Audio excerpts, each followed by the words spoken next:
যশোর থেকে রাজঘাট ৩০ কিলোমিটার রেলপথে ৪৫টি রেল ক্রসিং, এর মধ্যে ৩৪টি রেল ক্রসিংয়েই গেটম্যান নেই। প্রতিনিয়ত অরক্ষিত রেল ক্রসিংয়ে গেটম্যান ও সংকেত বাতি না থাকায় ঝুঁকি নিয়ে চলাচল করছে যানবাহন ও পথচারী। নওয়াপাড়া বাজার রেল ক্রসিং থেকে বিস্তারিত জানিয়েছেন প্রতিনিধি নজরুল ইসলাম মল্লিক। যশোর থেকে রাজঘাট পর্যন্ত ৩০ কিলোমিটার রেলপথের মধ্যে ৪৫টি রেল ক্রসিং রয়েছে। এর মধ্যে ৩৪টি রেল ক্রসিংই অরক্ষিত অবস্থায় রয়েছে।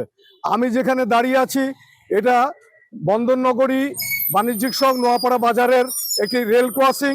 এই রেল ক্রসিংটাও অরক্ষিত অবস্থায় রয়েছে। এই রেল ক্রসিং থেকে বিভিন্ন স্কুল কলেজের শিক্ষার্থীরা যাতায়াত করে থাকেন। বিশেষ করে আমার এই পাশে দুইটি কলেজ এবং মাধ্যমিক বিদ্যালয় রয়েছে দুইটি, এবং হাসপাতাল রয়েছে সরকারি। আমার এই পাশে রয়েছে নোয়াপাড়া বাজার, বৃহত্তর বাজার। এই বাজারে এবং এই কলেজ স্কুলে যাতায়াত করে শত শত শিক্ষার্থী এবং যানবাহন চলাচল করে।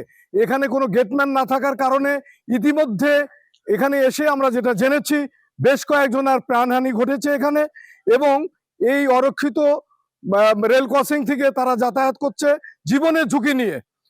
এলাকাবাসীর দাবি যে স্থায়ীভাবে এই গুরুত্বপূর্ণ এই রেল ক্রসিং এ একজন গেটম্যান দিলে হয়তোবা এই প্রাণহানি বা এই ঝুঁকি মানুষের মধ্যে থাকবে না, এইটা তারা বলছেন। আমরা রেল কর্তৃপক্ষের সঙ্গে কথা বলেছি, কিছু অসাধু রেল কর্তৃপক্ষের কিছু কর্মকর্তারা তারা বিভিন্ন রকমের সুবিধা নিয়ে এই রেল ক্রসিং এর আশেপাশে বিভিন্ন জায়গায় অবৈধ দখলদারিত্ব সৃষ্টি করেছে। এই ছিল যশোর থেকে সর্বশেষ।